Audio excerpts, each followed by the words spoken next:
At this stage in CPT, the patient is remembering the traumatic event with the help of the trauma account, which they were assigned in a previous session.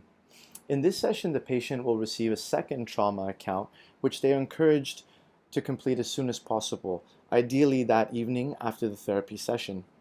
Avoidance is really common at this stage, so the therapist needs to be sensitive to that. If the patient becomes emotional whilst reading their trauma account, it's really important that the therapist remain quiet and still and let them get through it because they have to finish it. The therapist should encourage them to express emotions and to talk about their thoughts and feelings as much as possible. Otherwise, the exercise won't be as productive. And you can use the example of the soda pop bottle, where if there's a little bit of reactivity inside the bottle, but you take the lid off right away, then there won't be as much of a mess. But if you let the reactivity go on for a while, so you let those emotions really build up, then the mess is going to be a lot greater.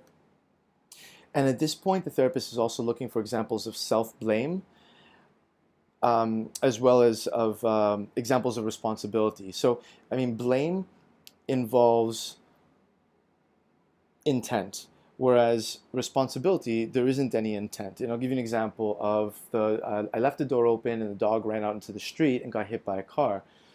Well, for it to be blame, and for me to blame myself, there had to have been intent there. It was my responsibility, however, to keep the door closed. But there is a difference there because I wasn't intending for the dog to get hurt. If the patient has completed the trauma account, it's really important for the therapist to praise their efforts, as we would throughout the whole CPT process, praising the efforts of the patient whenever they complete a homework assignment. But if they haven't, it's really important that the therapist urge them to avoid avoidance because that prevents recovery.